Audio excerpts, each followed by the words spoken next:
Servus, and welcome to another episode of the Pro Hockey Pod, episode 72. Continuing right along with our little trainer series here, our coaches series. I've been really enjoying it, fluctuating between the NCAA and USports. This week, we're back to the USports route. So this guy is a fellow Burlington guy from my hometown. We actually crossed paths a couple times in our careers, whether it was at Burlington Cougars training camps or playing against each other in NCAA tournaments and playoffs there. Or Happily, working together, Harry Z. Too. or working together. We've been Yeah. everything together, which is awesome. And I can happily say that I think we're both happy that we went 1-1 against each other in NCAA playoffs. You know, you got the first win, and then I got the last one, which is good. But he's made his way up, starting in D3 coaching after playing, and now at U Sports, as I said, at the University of Toronto. Happy to have on fellow Burlingtonian, as I'll say, Andrew Dovey. Yeah. Thanks for having me, Harry Z. It's been amazing. It's been an amazing experience just in hockey, you know. And I think when you reached out to me, I had emailed back to you there just how many Burlington guys are still involved in the game, which I think is amazing. And whether it's guys that are still playing, whether it's guys that have moved into coaching roles or management roles or scouting roles. Burlington is a hotbed for hockey players and hockey professionals. So I think it's great that you're doing this, and I'm happy to be on. I joked with I had Brock University's head coach on last week, TJ Manisterski there, a Swigo alumni, and the funny thing was he's got Benty on his coaching staff, who I know you Yeah. worked with, and we'll get to later, and he also had Volpe on there, and I'm like, it's if you want success, you got to have a Burlington guy. So obviously, University of Toronto thought the same thing, but I always like to start off this thing, kind of going back to your childhood. So I believe you grew up in Burlington there. Like, what's kind of your first childhood memory there, and what drew you to the sport of hockey? Yeah, I think it probably like most hockey players, it comes back to your dad and your parents and playing. And I still like my most fondest memory, I think, is comes back to like Christmas and walking down the stairs, and I got given from Santa Claus. I had a net, but then I had a jersey with my name on the back, and my birth date is July 23rd, so the number on there was 23. And to me, it's like again, that was probably when I was 3, 4 years old, and I'm 36 now, and it's still something that comes into my mind. And that's probably where it started. And I remember playing road hockey with my dad. And it's funny, like I loved playing goalie when I was younger. And I used to get him to take shots on me, and I always joked that I wanted to be a goalie, but my dad would never spend the money to put me in the gear. And but yeah, it probably starts there, and going to Kiwanis Arena for the 6 a.m. practices, and all the Burlington guys I'm sure would remember that rink. And it didn't have glass at the time; it had chicken wire around the top of it. But those are kind of the memories I remember as a small or youthful hockey player in Burlington. And again, just loving the game. I loved going on the ice. I loved being with the guys. I loved the dressing room aspect of it. And so just being able to share those kind of memories with different guys and Burlington, but even within myself, I think that's how I always come back to it, and loving where I'm at now, but how I got here as well. Kiwanis Arena, man, I can still smell that place and like just feel it inside, like how cold it was. And as you said, the chicken wire all the way around. Like Yeah. that was always like, it felt like if you couldn't get ice at like Mainway or Appleby, it was like you were out there in Kiwanis or like Aldershot or something. Like that was, that brings back Burlington there. Kind of going with the flow there with kind of your minor hockey past. You played Burlington Eagles. Someone like myself that came to Burlington when I was 12. What a great organization to be a part of. I really felt like they had a lot of people who wanted to play the sport, and you made a lot of good friends kind of in that route. But one thing that really comes to me when I think of the Burlington Eagles is the tournament that they hosted, whatever it was, your major year all the time, which was the Golden Horseshoe tournament. Like, do you have any memories of that tournament? Did you win some of them kind of growing up? Yeah, it's funny you bring that up. So it was, again, correct me if I'm wrong, but I believe so when we played it wasn't like U14 or U16, right? It was Pee Wee Bantam, midget.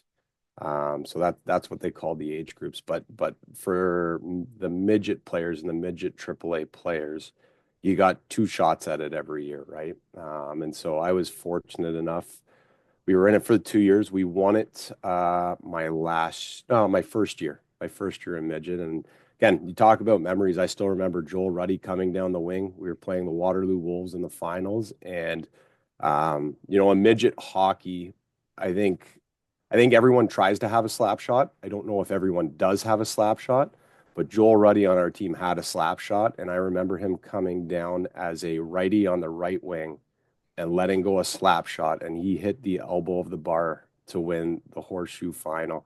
And we thought it was the greatest thing in the world. We thought we won the Stanley Cup. And again, like you talk about the moment that the puck went in, but then you still remember. Like I remember, we went to the Lions house after for a party, and it's like you remember all those memories of being a Burlington hockey player and just sharing it with the guys and doing all that stuff. Like just awesome times that you wish you could replay over and over again, in your life.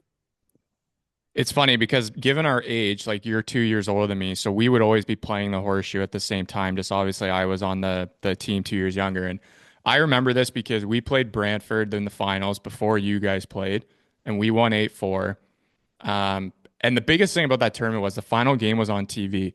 So Mhm. it was like, and this was back when it was like VHS. So I remember my parents were like recording it at home.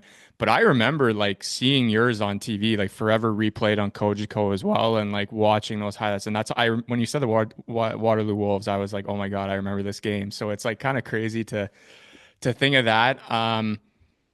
Another thing that like a lot of us go through, and you would have gone through the same thing, is, before that year and stuff, like you have your OHL draft year. Um, as a kid growing up in the GTA, and me myself being from Peterborough as well, like that was kind of the only route that I was maybe focused on or that I knew more about growing up. Like, what was it like for you kind of growing up? Was your focus, as a young teenager, like, hey, I want to get drafted to the OHL, or did you also kind of have the school aspect in the back of your mind as well? Yeah, so my path again, my path is probably not unique to other players, but I would say it probably wasn't like everyone else in Burlington. But for me, like my first year of AAA was minor midget. And so up until that point, I played house league until I think Pee Wee, played single A, played AE, and then I played double A, and then I made the triple A team in minor midget. And I'll be honest with you, like when I made triple A, that's all I cared about. I didn't know about an OHL draft at that point, and it was probably like I didn't know, you know what I mean?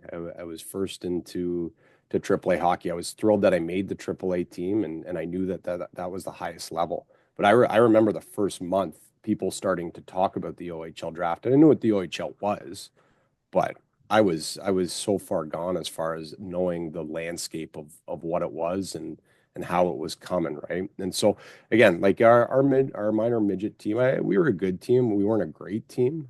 We had an okay year. I did not get drafted, which I wasn't surprised of. Um, but for me, it was like after that year and midget hockey and junior hockey, you start learning about kind of different avenues within the hockey landscape. And again, like a lot of players is especially during that time, it's like, well, I didn't get drafted to the OHL. Well, now I'm going to go to the NCAA. That's what I'm going to do. And you start thinking, it's like, okay, well, I'm going to get a Division I scholarship. And then you get to your 20-year-old year in junior hockey and you realize, well, I haven't gotten that yet. Well, maybe it'll come. And I think what I realized through that process is you realize how good of a hockey player you need to be to play Division I hockey at the end of the day. And then there's again, there was a lot of players around me that went and played Division I hockey, and they were great hockey players and they deserved it. But I ended up finding my path in Division III hockey, at Adrian. And again, I had a great experience at Adrian. We won a lot, which was great. I think I learned how to win just from being there. But at the end of the day, if I look back now as a coach to who I was as a player, like I know that I wasn't a Division I hockey player, and I needed certain things and probably some better influences around me to become a Division I hockey player.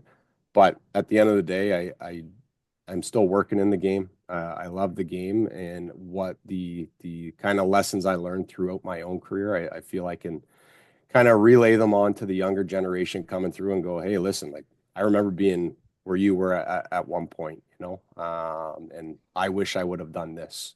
So just going through that process, I think was important for me, and just being able to still work in the game at different levels. And again, I've been fortunate where I've been an assistant at the Division III level. I was a grad assistant at the Division I level with Canisius, and now I've been able to coach at the USports level. I think I've seen a lot of different kind of hockey, different hockey players, and kind of the landscape as a whole. So No, you've definitely seen a lot of avenues and probably have a lot of advice for players out there, especially ones that you're coaching now. Not to skip too far ahead here because, there was some things I did want to speak to you obviously about your playing career before you make the decision to go to Adrian there.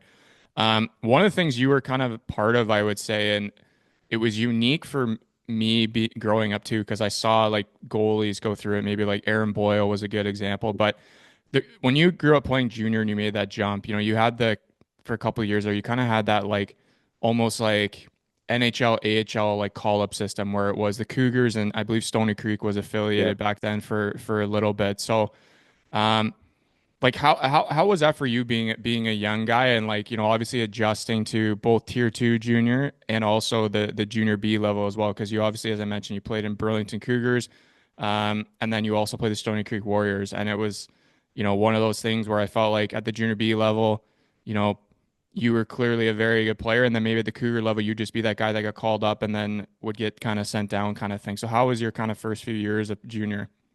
yeah, it was. I at the time I found it difficult. And again, every player plays junior hockey obviously has some sort of like you're a good hockey player. You know what I mean? And you should think that you're a good hockey player, and you should have the confidence to think that you're a good hockey player. I at the time as a player, it was like I thought I could play for the Cougars. I thought I should be with the Cougars, but at the end of the day, it's like you kind of got to accept where they sent you at that point, and they sent me to Stony Creek, and I think it was at like the January 10th deadline or whatever. And again, I went down there.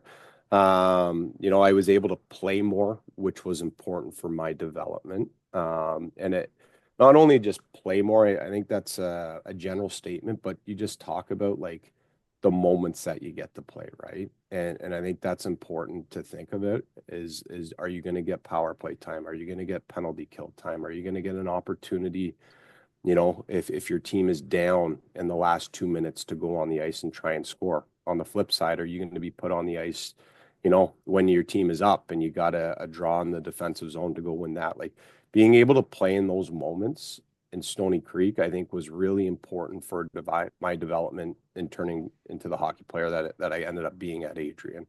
And I knew in Burlington I wasn't going to get those opportunities.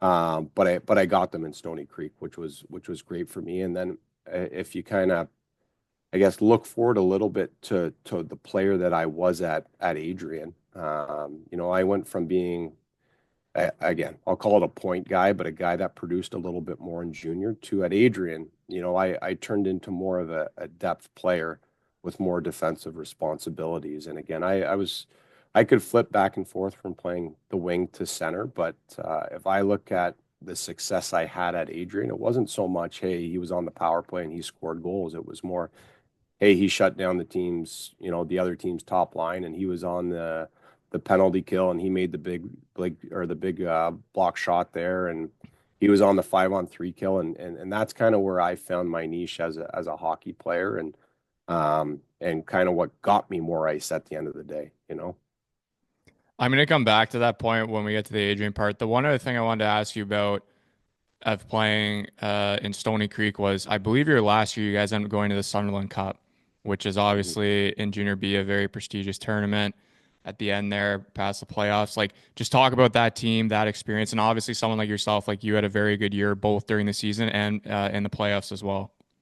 Yeah, like that team was special. And again, like whenever you win, we didn't win the Sutherland, we lost to Brantford, but we won the Golden Horseshoe championship. Like there's certain things that need to happen throughout the season. I guess the first thing that I'll talk about with that team is the coaching, and the coach at that time was Rick Natras. And at that time, I had never received coaching in my life like the coaching I got it with Rick Natras. And so Rick again for guys that may not know the name, he won a cup in Calgary in '89. I would say he was old school. He was born and raised in Hamilton. He was tough, but he was fair. And I felt that for me, it was the coaching I needed at the right time. Again, when I returned to that team at the start of the year, I didn't think I was going back to Stony Creek. I thought I was going to end up playing junior A at some point. And so I remember going back to the training camp in junior B because they wanted me to show up just in case I hadn't signed my junior A card because there's some things up in the air. And I remember showing up and I remember thinking I was a hot shot because I think I led the team in scoring the year before. I was a point a game player or whatever. And they made the coaching change, brought Rick in, and I remember walking into the room and Rick just tearing a shred into me right away and basically thinking or saying like, "Who the heck do you think you are?" And I needed that, you know. And I think at the end of the day, like his coaching drove us to win the championship. That's what I think we all needed at the right time. And he was a very good coach. But personally, for me, like he pushed me. He did some things that I thought didn't make sense at the time. But in the long run now, and again, especially being in the position that I'm in now, like I get it. I get it, and it's what I needed at that time. And then as far as like the team goes, like I would say we weren't the oldest team in the league, but we played a hard game. We played a complete game. We played a defensive game. And you know what? He kind of instilled defensive hockey and checking to win and playing above the puck and doing the right things in the offensive zone to get the puck back. That led us to that championship. And again, when we went through, it's funny, like the junior B loop, I'm not sure if it's still the same, but the way the Sutherland Cup works is so you end up with your three champions from the three different divisions, right? And you play a round, it's like a weird round robin with three teams, and the top two teams move on to play a 7 game series. You know, for the Sutherland Cup, and we actually finished first in the round robin, so we got home ice advantage in that, and then Brantford I think ended up beating us in 5 games or something like that. But yeah, it was a memorable experience. It was a great experience. Great players were on that team that again went on to play. I believe some USports hockey, some NCAA hockey. I think there was a couple younger guys that ended up going to the CHL at some point. And even I think even there's a couple guys that played Division 1 hockey off that, but a lot of like really good players that you know went on to pursue other things after that. But I think everyone on that team could probably tell you the lessons we learned throughout the year, just on how to play and expectations of the team and leaning on each other and doing all that. You know, that gave them something for their careers that they could come back to and remember those moments, you know. No, 100%. And, being your last year too, I think that's obviously the storybook ending would have been to win, but to get to the finals at least and kind of play as much hockey as possible, I think is also a great feat and what anyone would want to do. I'm just looking at your roster right now from that year. So obviously Greg Gibson, who went on to play Division 1 there at Robert Morris and then played pro. Jason Popek, I think, went to AIC. Mhm. I remember the Robertos there. Jake Ginnon was my age. I remember him. Patrick Marsh, I think, played U Sports. Yeah, it was Uh, U of T guy. yep, UofT. That's Yeah. that's right. Obviously Mark Corbett was a Ryerson guy. Mhm. Um, I think Jidniak was a right, uh Brock Badger. right. Um But but yeah, but so yeah. as you said, you had definitely some guys that, and especially back then too, which I think it's come a long way now. It's different than when me you and played, but back then it was almost like if you didn't play tier 2 junior A, like it was hard to get out of the junior B. Like that was the Yeah. stigma. Just like you, I think U Sports was a stigma back then too. And I've talked about people on this podcast where 15 years ago, U Sports was like, is that like kind of like, is it hockey? Like you're just going to get your school. Where now there's so many guys going U Sports and then signing pro contracts after and going on to have careers where it's come a long way, I would say. And that's obviously someone like yourself working in it. Like that goes to show like the work that you and other coaches have put into whether it's recruiting, program, um, coaching, teaching. So it's awesome to see. When you were done, obviously, as I said, it always comes to an end. Unfortunately, our junior B careers, our junior careers, and what made you end up choosing Adrian College? Well, it's funny you say that. The reality is I didn't have a lot of options, and I knew a guy on the team. And so it was Kyle Friday. That was the connection to Adrian. Again, Fred was a great kind of leeway into me getting to Adrian. And I'll be honest, like so the coaches that I ended up going to play for, Ron Fogarty, who was at Princeton, or was at Adrian in Princeton, and now he's over in Europe coaching. And then I was actually recruited by Matt Nicholson, who's he's at Robert Morris now, but when I got there, Stavros Pascaris was our assistant coach. Like, I don't know how much they expected from me in all reality. And again, some of that was probably coming from the league that I came from, the junior B loop, and just going on to go play there. And when I got there, like there was some good players at that program. And again, very similar to the powerhouse Division III schools like Oswego, Platy, St. Norbert, Adrian, and again, a wide variety of other ones like D3 hockey. Like there's good players there that maybe just didn't get the opportunity or maybe they didn't have the grades or whatever, but there's a lot of good players that are there, and it is a good it's a good quality level of hockey at the end of the day. And I think if I can speak to getting to Adrian, when I got there, the guys were a little bigger, the game was a little faster, a little bit harder, definitely competitive, just to get into the lineup every weekend, and you learn how to be a hockey player kind of all the time. And I think in junior hockey with the amount of games that you play, again, I'm not sure what it is in the OJ. Maybe it's like, or not even the OJ, but in junior A hockey, you're probably playing around high 50s in as far as your season goes. Like college hockey, like the season feels a little shorter, although it's not. But the games are intense, practices are intense. You learn how to practice every day and get better every day. And I know that was a major adjustment for me in trying to figure out kind of where I stand in all this. The joke too is about NCAA is you learn how to work out because, as you said, like you're playing less games, so you're just playing Friday, Saturday, so you can lift Monday, Tuesday, Wednesday, every week, and you do that for 4 years. So Yeah.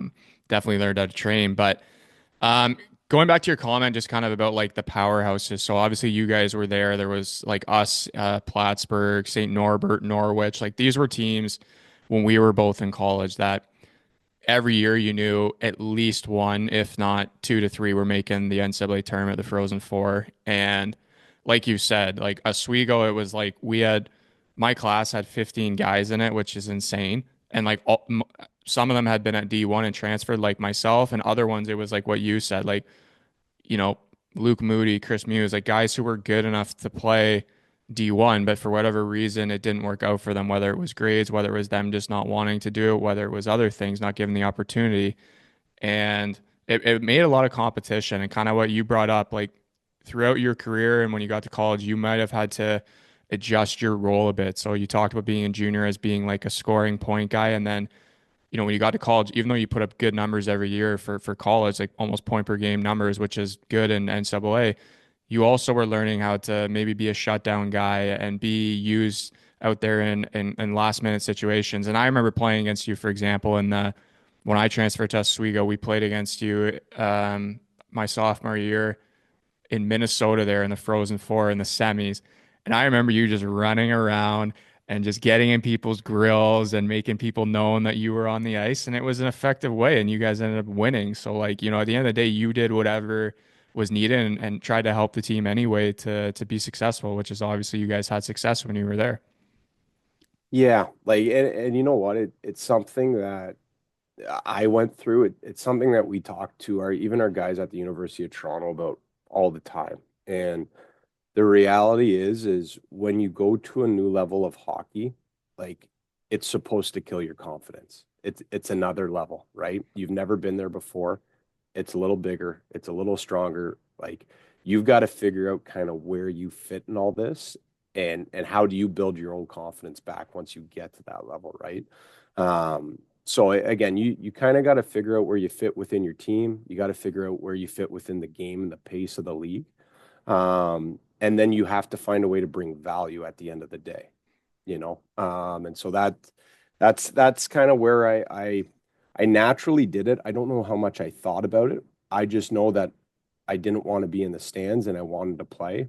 And if I had to run around and throw checks and get in on the forecheck and get above the puck and eat shots and do all that, like, hey, I'll do that all day, you know? And again, like it's one of those things, like, again, if I think about our University of Toronto guys, what we tell them is like the reality is when you go to the next level, you're not going to go in to run the team's power play. You're not going to run in or you're not going to go and be the team's number one center. Like you're probably going to have to start on in a depth position. If you're a left winger, there's a good chance you could be on the right wing. If you're a center, you could be on the left wing. So it's like you got to find out where you fit. You got to build trust within the new coach that you're going to. Then once you've built trust within that coach, then you can start to maybe get a little bit more leash at the end of the day. And maybe that's when those opportunities will come to you more offensively, as far as that goes. But that's kind of what I had to do, kind of on my own. And again, it's not like I wouldn't say our coaching staff had Adrian told me that. I just kind of learned it along and could kind of had the awareness to know that, hey, if I was going to bring value to this team, that there had to be a physicality standpoint, there had to be a forward checking standpoint to it. Um, and there had to be a penalty killing standpoint to it, right? And so that's kind of how I found my way, and I felt I brought the best to the team every night. Another thing you got to do, which is obviously a tremendous honor in your career, is I believe you were the captain for the last 2 years of your school years there, so your junior and senior year. Like, I always like to ask people who wore the letter, like, how did you try to lead? What was kind of your message or the culture maybe you tried to set for within your team? And obviously, um, being the captain, Adrian College, like what you wanted to kind of be remembered as well. Yeah, it was 2 years of learning, and the one thing that I'll say is I was fortunate that I had such a long runway with it. I think most guys will only get it for 1 year, right? Typically, it's a senior, or sometimes it's two, or it's an assistant captain, then you move into a captain. It was a unique situation and kind of similar to what you said at Oswego with your class. Like you had 15 guys in your class. So in my sophomore year, we went to the NCAA finals. We lost it to St. Norbert. That year, we ended up graduating, I think, close to 15, 16, 17 guys. So we had a relatively small class returning with a massive freshman class. And so as you can imagine with that, there was some learning experiences along the way with that. And again, that learning experiences, as far as 15 freshmen learning what it takes to be a college hockey player in the NCAA, and then also for myself and the leadership team on how do we be a leader for this amount of guys? Like, because in all honesty, we were outnumbered. There's more first years than there were upperclassmen, right? And so it was managing just kind of what are the standards to our program? What do we want to be? And trying to teach these guys, hey, this is the expectation when you come to Adrian College and you play for the hockey program. And again, like there was the one thing that I kind of learned between both years is every team is different. Um, and every team needs, different leaderships at different moments. And so I would even say from my first year of being the captain and what I learned to now the second year, just it has to, you got to be adaptable, and again, that's from individual to individual. That's from group to group. But that it's from team to team as well too. And so again, there's times where your voice, needs to be or something needs to be said. There's other times where you just need to be quiet and allow the team to figure it out for itself. So again, it was definitely a learning experience between the 2 years, two very, very different years for me, as far as probably what my job was in that position. But I was very grateful for those 2 years because I took a lot of those lessons and even apply it to the position that I'm in now. So Yeah, multiple guests I've had on, I've kind of reiterated what you just said about not everyone is the same, and there, as a leader, you have to kind of learn how to uh, relay your message, how to be with each player, each teammate, because some guys can need a kick in the ass at times, and some guys need to be left alone. Some guys need to be, in a sense, like comforted and asked, is there anything they need, blah, blah, blah. Like every athlete is different, and especially today, it's a lot different than maybe it was 30 years ago with the sensitivity and the realizing not everyone is the same. So I definitely agree with that. You talked about the making it the finals there in your sophomore year. That was against that you beat us in the semis, and then we luckily met again in the quarterfinals in your last year in Adrian, and we got the OT win there and ended up going to the finals that year. But it was definitely a cool experience playing in Adrian, like really small barn. It was packed every game, fans on top of each other, and 3-2 overtime. I mean, it can't get any closer than that, I would say. But yeah, one thing that you did after you graduated, which I think is very cool, is you end up going to play a year of pro hockey. So you end up going to the SPHL there.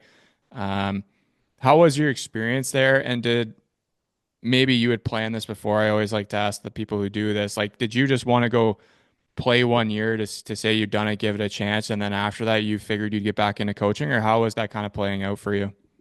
yeah, it was an interesting time. So kind of how it came to be is so at Adrian, I ended up finishing and getting my teaching certificate. But part of your teaching certification is doing the in-class work, right? So I actually had to return to Adrian to finish a semester of in-person teaching or co-op teaching or whatever. And so during that time, I knew that I was going to be ending in January. And so I was like, well, what am I going to do for half a year, And so throughout my time in January or from the start of the school year, August to January, I finished my student teaching. I tried to stay in as best shape as possible, knowing that as soon as my student teaching was done, I was going to try and go play for at least half a year. And so I started putting feelers out kind of in November and December. And luckily, come I think it was just after Christmas, Knoxville called and said that they would have me down for a 3-game tryout. So I was like, okay, I'll take it. And so I ended up going down 3 games. I ended up earning a contract for the rest of the year.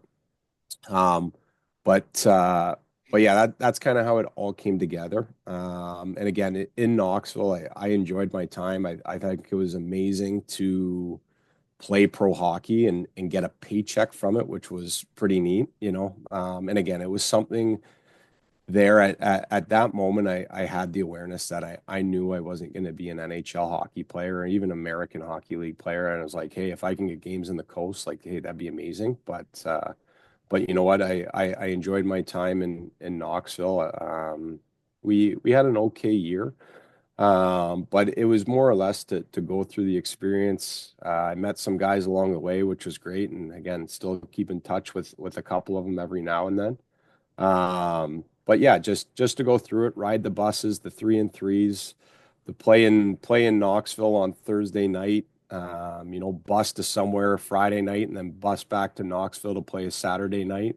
Just to to go through that and have that experience was amazing. And again, it's something that I can now share with guys that do have a desire to play pro hockey after. And just, hey, this is kind of what you should expect. And it is a grind at times. I only played half a year and I was exhausted. I can only imagine for the guys that play full years and go through it. But yeah, it was great. The travel in that league is absolutely absurd. Yeah. And the Yeah. scheduling. So the guys who like, I always have respect for those guys who end up playing like, 5, 10 years in the SP. And I'm just like, man, like you must love the bus because that like some of the like some trips are like 14 hours, 18 hours and pretty crazy. But as you said, you do it for the love of the game. And obviously it was cool to say you got paid to play hockey at the end of the day. After that year, you end up transitioning to coaching there. I know you did a year at Adrian as an assistant coach, but I want to talk to you about Canisius because obviously you went there for 2 years. It's a Division I program. Um, as a graduate assistant coach there, and you worked with someone who was on this podcast, who I had on, and after getting to know him, a very knowledgeable guy. How was it working at Canisius with Trevor Large? Because he, or as Biggie as I think they call him, as his nickname, but having him on and like talking to him about like his experiences in coaching, like I can tell why, he's had the success he's had, and like it was honestly like not knowing the guy and just kind of randomly emailing him to get him on and then talking to him. It feels like I've worked with him now because he was just so knowledgeable and such a good guy to talk to. He's an amazing guy. So I was very fortunate. And so I guess how it kind of started is so Adrian came to an end. I knew I wanted to do my master's. Canisius was close to home for me. And so I had reached out, just say, hey, like I knew that I wanted to go back to school. I knew I wanted to extend my kind of my degrees and get another one. If I could get coaching experience along the way, that was definitely a bonus because it was something that I was very passionate about. And then I was very fortunate to get put into an office with Trevor Large, who was the assistant at the time, and then Scotty Mosier, who's at Vermont now. And so with Biggie, like Biggie is you talk about as far as relationships go and just the care that he gives for everyone and the time that he gives to everyone is he's an amazing person. And I think it would probably could have been very easy for him or a guy in that position to go, okay, a new assistant coach is coming in from Division III hockey. It's like, whatever, go do the little stuff, right? But Biggie kind of brought me in right away. We talked a lot. I still remember it. It's funny, like with Trevor, um, we'd leave the office at whatever 5 p.m. after practice, and at the time, I was crossing the border daily to go back to Crystal Beach where I was living at the time, and I would leave the office, and within a minute, Trevor would be calling me to talk. And it wasn't about anything in particular, but he just wanted to chat and talk. And I remember like I would always have to end my conversation with him, cross the border, then call him back, and then we'd continue the conversation after that. But that's just the type of guy that Biggie was, right? And he's a connector. He loves sharing everything that he has. And it's funny, like we would go to the rink and we'd have our lunches, and he'd always be trying to trade stuff in his lunch, or I'd be trying, or like it was just kind of um, like minor or high or elementary school stuff that we'd be doing. But that's just the type of guy he was. He's an amazing person, and again, it just goes to show you the type of guy he is. And I'm not surprised at the success that he's having at Canisius, because I think guys love playing for him too, just because they know how much he cares about them. 100%. And one of the things he said to me on the podcast, and it stuck with me to this day, is like, I just noticed like we're on and in the background I see like these banners and these trophies. And I start talking about the success he's had there, and I'm like, yeah, I know he's got some trophies right there. And he just looks at me right away and he's like, never apologize for winning. And like it's just like that's like the end of it, right? It's just like I'm not apologizing. You want to see more? And he's like, I got more over here if you want to see more. Like he's so proud of the success that he's had for that school, which I mean, who wouldn't be? But it's just like it was like an obvious answer, but like yeah, like don't give a shit about if if you win, you win. Like show it off. And I was like, you're right, man. Like I have a lot of respect for that. So um, after your 2 years there at Canisius, you end up making the change to U Sports, University of Toronto, where you are now. Um, what kind of led to that opportunity coming about, and how has it been, working obviously in Toronto? So like for those listening who are from the GTA, you know what Toronto means. It's a massive city, commuting in and out, traffic, all that stuff. And I think too, if I remember correctly, like the campuses, or at least when I went to Ryerson, like they're scattered throughout the city. I'm not sure if it's the same of University of Toronto, but how has that experience been for you, and how has the transition going from NCAA to U Sports? Sure. Yeah. No, like it's funny the way it all kind of came together. So, ending at Canisius, I was done my master's, which was a 2-year master's. Um, I was putting feelers out everywhere. Like I knew I wanted to coach, whether it was in the US, whether it was in Canada. Um, the US side, I knew there would be issues just with the visa thing. So I was pretty realistic that it was probably coming back to Canada. But I was fortunate enough on timing. In all honesty, it's like UofT made a change. They had hired a young coach from Carleton who is still here, and is an amazing person as well. Um, but I was very fortunate that I had Dave Smith, who I had worked for at Canisius, in my back pocket. And Dave, like, without getting too far into it, was an amazing mentor for me. He taught me what it is to coach, and what it's like to coach, and what is coaching, and what it should look like every week. But Dave vouched for me. He called Ryan, probably more than once or twice, to say, "Hey, like, you got to hire this guy. Like, he's great." Ultimately, as I had the interview, and I was hired, and 8 years later, as I'm still here and I'm still working with the same guy. So we didn't know each other at all. The only time we had met was we talked on the phone. We met in person once. He had hired me. He took a chance on me in all reality, and um, I think it's worked out pretty well. We're still looking for that first championship, but that's kind of how it's gotten to this point. But then, as far as just like the transition from Division 1 to U Sports hockey, it's like when I got to the league, I didn't know anything about it. I knew it was majority ex-CHL guys. There were some junior A guys in there. But I did not know how good it is, and how every year it has continued to get better and better and better. And again, just talking about the types of players that are coming to this league, there is a desire to play pro hockey. There's a desire to get their degrees, and go on and pursue that opportunity. So I know when I played, similar to what you said there, Hairsy, I think everyone just thought it's like, oh, you go there, you get your degree, you play a little hockey, and then you move on. Like, it's not that at all. Like, I believe it's a great level to transition from junior hockey to pro hockey. I think the coaches in this league have done a fantastic job at continuing to recruit great players to this league. And ultimately, is if you look specifically at our division this year, the parity in our league is unbelievable. Like, there's no freebies in this league ever. And so I know right now, I think the top team has 20 points, and the eighth place team has 15 points. So that kind of goes to show you, like, anyone can beat anyone on any given night, and if you're not ready, you're probably going to get beat. So it makes you a better coach.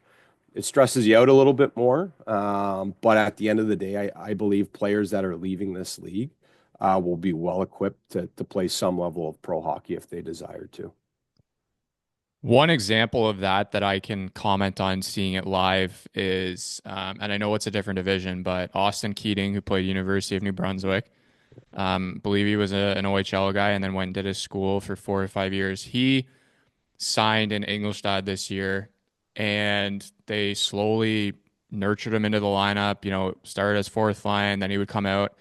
He is now, I believe, their second leading scorer. They're in first place in the league, and he just signed a 2 year extension. So this is a guy that didn't really have much pro experience, if I remember correctly, that came to the DL, which is the best league in Germany, and has had success. And I don't think if you would talk to people 10 years ago, no one would have given that chance. But it shows how far your league has come, and how a lot of guys, it's not judging, it's not like elite, for what I say is it's not elite prospect scouting anymore, where you just say, oh, where'd that guy play? This league? See ya. No, can't be good. You know what I mean? Like now there is a lot of good players in your league and it's very clear.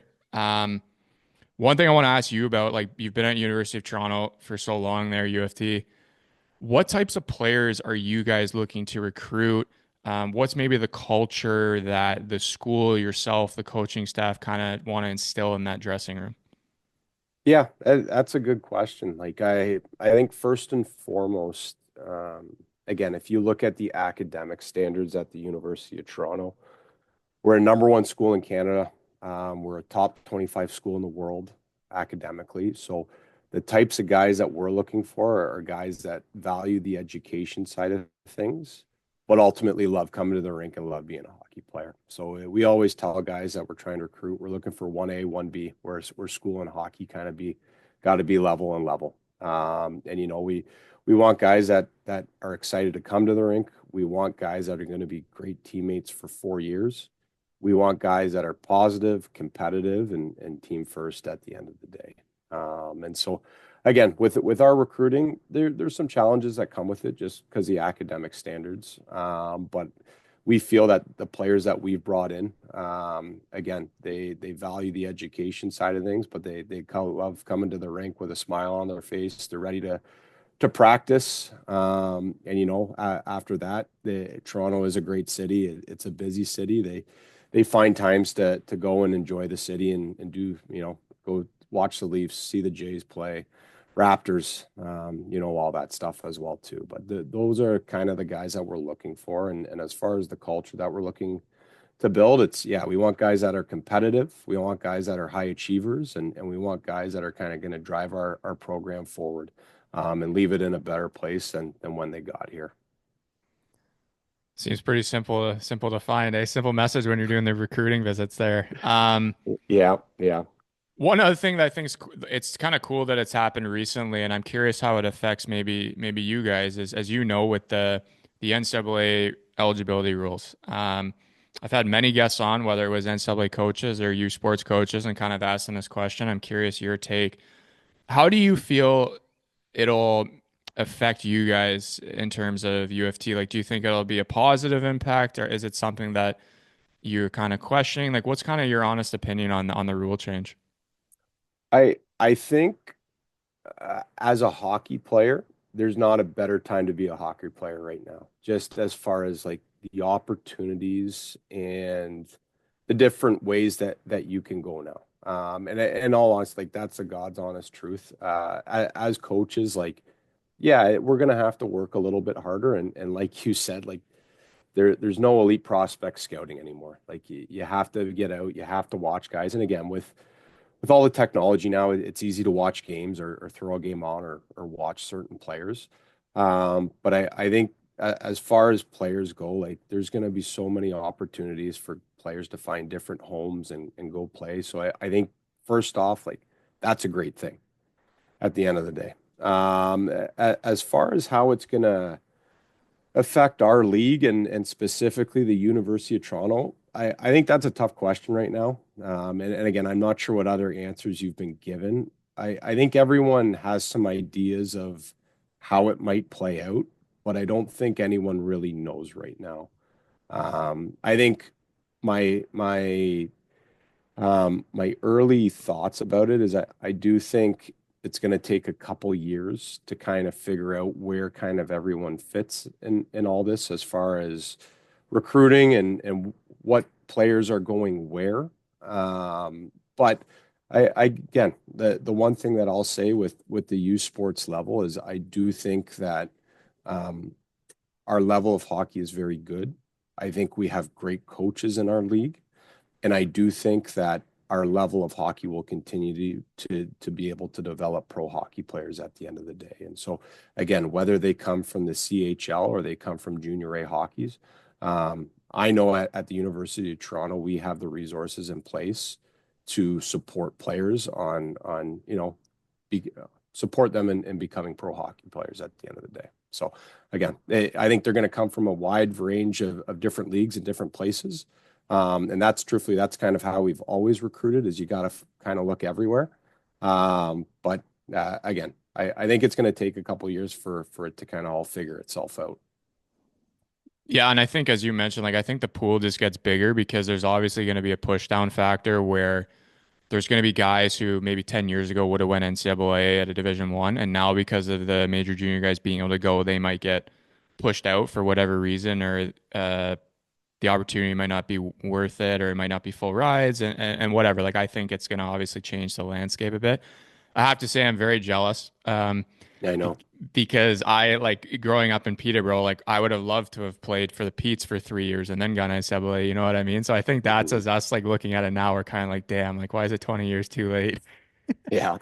Yeah, and you know what? It was like when you're growing up, you really never understood why the rule was in place. Like, you know what I mean? Like I get it as far as a competitive standpoint where you had two different streams trying to compete for hockey players, but it's like at the end of the day, let's put them all under one umbrella. Let's open it up and let's give players a ton of opportunity to play in a bunch of different places, you know? So, No, 100%, 100%. Two more for you here. Obviously, you got a work day ahead of you here with a time change. Where do you, I'm always curious, like someone like yourself, you started as an assistant coach, now you're an associate assistant coach, basically, or associate head coach, whatever the term is. Um, where do you see yourself in 5 years? Are you hoping to kind of maybe have a program for yourself somewhere as a head coach? Like, is that kind of the goal for you, you would say? yeah, you know what? Right now, I'm very happy where I am. You know, in 5 years from now, yeah, if there was a head coaching opportunity at the U Sports level, like I think as long as it made sense for my family, you know, that's something that I definitely be interested in. But you know, in all honesty, I don't know. I'm not in a hurry to get out of here. I'll tell you that. Like I'm treated very well by the school and by our head coach here, Ryan Medell. But in saying that, I know the next step in my career is likely a head coach of a U Sports hockey program. So I'm definitely open to that. You know, in saying that, I know there's a ton of other leagues now and opportunities, and the only thing that I'd say is in all honesty, I'll listen to anything or anyone, but it's got to make sense for my family first. And then we kind of go from there. But yeah, that's kind of where we're at. And again, I'd love to win a championship here before I leave. So. No, that's a fair, honest answer. I think at the end of the day, it's you always have your ears open to listen to anything, but it has to make sense for reasons as you mentioned with family and everything. And not to say that, you know, with the question that you're not happy where you are. I'm just always curious where guys see themselves, you know, down the road, because obviously it's, you know, we're in a team sport, but we all have maybe individual goals or things that we hope to achieve one day. So it was cool to hear that from you. Last one here. I always end on this one. What is one piece of advice or multiple piece of advice you'd give the younger generation out there? So if you were to give them a message that people listening out there, what is one piece or multiple piece of advice you would give them? Be where your feet are. And what I mean by that is um, life and in life in general, you find yourself in a lot of different positions at different points. And something that I share with our guys a lot. And so be where your feet are is when you're at the rink, you're a hockey player, when you're in the classroom, you know, you're a student, when you're out with the guys, you're present with them and you're not on your phone or doing any of that stuff. So again, that it's something that I've learned along the way myself, just on being a hockey coach, being a husband, being a father now, and managing and having all those balls up in the air is make sure, you know, wherever you are is you're fully present, and you're ready to do the job that's in front of you. And again, I say that because I've got two kids now, and I go home and I remember as a young coach, and at the time my or she was my girlfriend, now she's my wife, but we would go home and we could just continue to work, and we'd work nonstop and we'd hustle and we'd grind and we'd do all that. And now when I get home, it's I don't do that. Like I'm a dad now and I'm present and I'm watching the Wiggles on TV and jumping on trampolines and doing all that stuff. But in all honesty, that time away from the office and then the rink and the game resets me and makes me a better coach when I come back to the rink at the end of the day. And I just feel more fresh mentally and not as stressed. And I feel like my tolerance is a little longer as far as patience go and everything like that. So that's the one thing I'd say coming back to it. And I know that's a little bit of a long-winded answer, but be present and be where your feet are. Great answer and a great way to end this. I've said that so many times to people, like it's almost kind of like in the same sense, like enjoy the ride, like enjoy where you are because those are the moments that you'll remember. Me and you talked about it off camera, like who doesn't miss the college days, man? Like it's you lived in a Yeah. bubble for years and you look back and you can't believe, hey, that was 12 years ago or whatever it was, right? So I agree with that. Be present where you are. That's something that I've always tried to strive in my life as well. When I'm at the rink, my focus is there. When I'm at home, my focus is on, my wife or my dog. And, with buddies, your focus got to be there. So I really appreciate that answer. I think that's a real genuine one. Appreciate you taking the time again, man. Like it's been a while since we caught up and obviously, a bit too long, I think. I'm so happy to see another guy from Burlington is having his success like you are, has made his way up in the hockey world in terms of coaching. Obviously, you found a home there at UofT, and it sounds like you're really proud to be there and be a UFTonian, as I'll say. I just made that up, but happy to have talked to you today, Doves, and yeah, hopefully this summer when I'm back in Canada, we can get together and share some more stories. But best of luck this season, and I appreciate you doing this again. Yeah, thanks so much, Harzy, and again, thanks for using your platform. And I'm extremely proud of the University of Toronto and our hockey program. And yeah, just looking forward to catching up with you and hopefully a couple other Burlington guys as well. Sounds good, man. And for those listening out there, if you guys are ever in the Toronto area and you want to see some good hockey, those Leaf tickets are damn expensive. So go see some UofT games because that's, as we mentioned, the game is just as exciting, just as fun. And a lot of those guys, are going to be future pro hockey players. So thanks for listening. Until next week, cheers and ciao.